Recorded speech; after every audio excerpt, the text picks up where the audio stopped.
It is February 8th, 2025, and I welcome you to the audio edition of St. Giles in the Word. We will read from 1 Corinthians chapter 5 and the book of Joshua chapter 3 in the New International Version.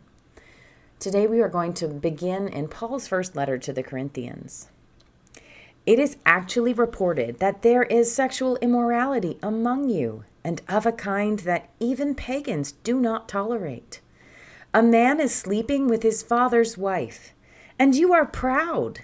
Shouldn't you rather have gone into mourning and have put out of your fellowship the man who has been doing this? For my part, even though I am not physically present, I am with you in spirit. As one who is present with you in this way, I have already passed judgment in the name of our Lord Jesus on the one who has been doing this. So when you are assembled and I am with you in spirit and the power of our Lord Jesus is present, hand this man over to Satan for the destruction of the flesh, so that his spirit may be saved on the day of the Lord. Your boasting is not good. Don't you know that a little yeast leavens the whole batch of dough? Get rid of the old yeast so that you may be a new unleavened batch, as you really are. For Christ, our Passover lamb, has been sacrificed. Therefore, let us keep the festival not with the old bread leavened with malice and wickedness, but with the unleavened bread of sincerity and truth. I wrote to you in my letter not to associate with sexually immoral people, not at all meaning the people of this world who are immoral, or the greedy and swindlers, or idolaters. In that case, you would have to leave this world. But now I am writing to you that you must not associate with anyone who claims to be a brother or sister, but is sexually immoral or greedy, an idolater or slanderer, a drunkard or swindler. Do not even eat with such people. What business is it of mine to judge those outside the church? Are you not to judge those inside? God will judge those outside. Expel the wicked person from among you. We now turn to Joshua.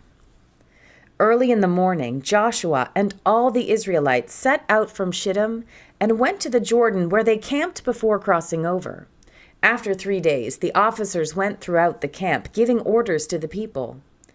When you see the ark of the covenant of the Lord your God and the Levitical priests carrying it, you are to move out from your positions and follow it. Then you will know which way to go, since you have never been this way before. But keep a distance of about 2,000 cubits between you and the ark. Do not go near it.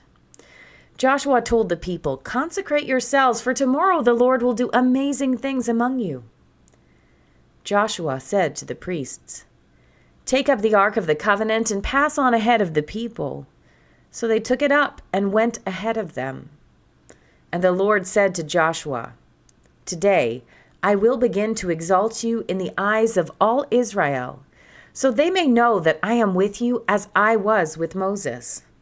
Tell the priests who carry the ark of the covenant, when you reach the edge of the Jordan's waters, go and stand in the river." Joshua said to the Israelites, "Come here and listen to the words of the Lord your God.